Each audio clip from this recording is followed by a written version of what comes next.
Assalamualaikum warahmatullahi wabarakatuh. Alhamdulillahi rabbil alamin.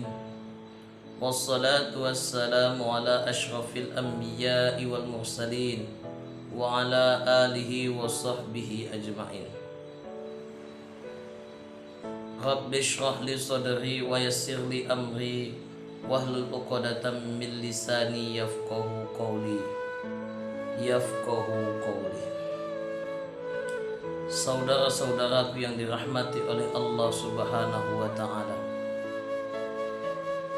Di dalam kitab Ihya Ulumuddin, Imam Al-Ghazali pernah berkata bahwasanya tingkatan puasa itu ada 3. Tingkatan puasa yang pertama ialah puasanya orang awam.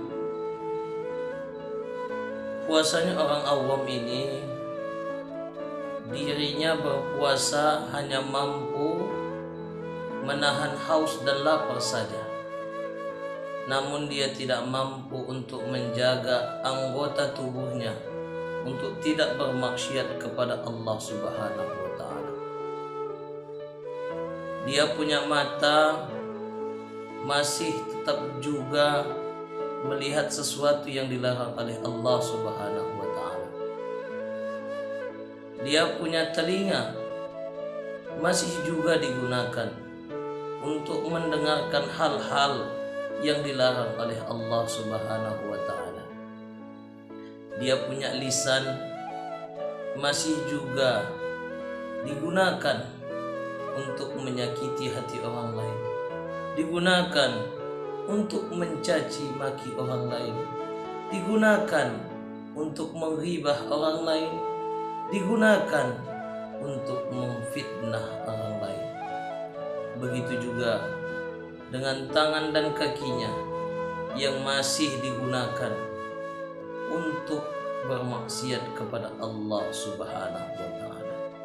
Maka orang-orang seperti ini adalah orang-orang yang sebagaimana disampaikan oleh Rasulullah sallallahu alaihi wasallam. Banyak orang yang berpuasa, namun dia hanya mendapatkan haus dan laparnya saja. Saudara-saudaraku yang dirahmati oleh Allah Subhanahu wa taala. Tingkatan kedua adalah puasa khusus.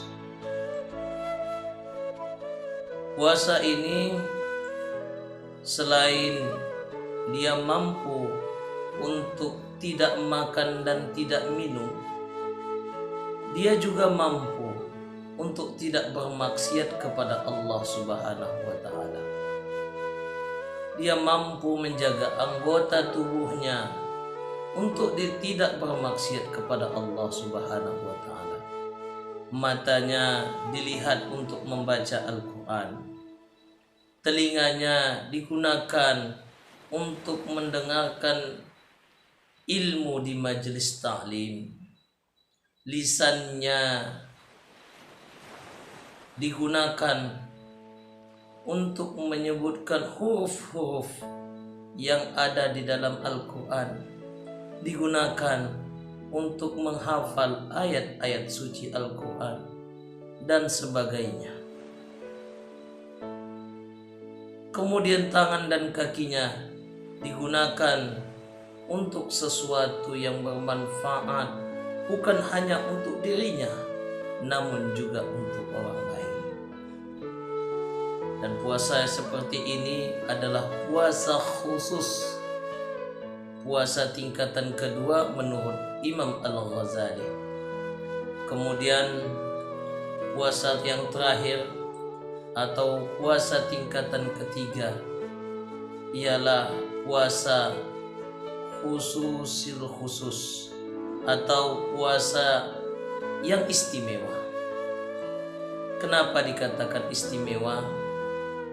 Karena selain dia mampu untuk menahan haus dan lapar, mampu untuk tidak bermaksiat kepada Allah, dia juga mampu untuk menjaga hatinya untuk selalu mengingat Allah Subhanahu wa taala. Tidak ada yang lain yang diingatnya dia hanya mengingat Allah Subhanahu wa Ta'ala. Dan biasanya puasa seperti ini adalah puasanya para nabi dan rasul. Saudara-saudaraku yang dirahmati oleh Allah Subhanahu wa Ta'ala, di dalam menjalankan ibadah puasa ini, selain menjaga diri kita dari hal-hal yang membatalkan puasa kita, kita juga harus menjaga diri kita dari hal-hal yang membatalkan pahala puasa kita.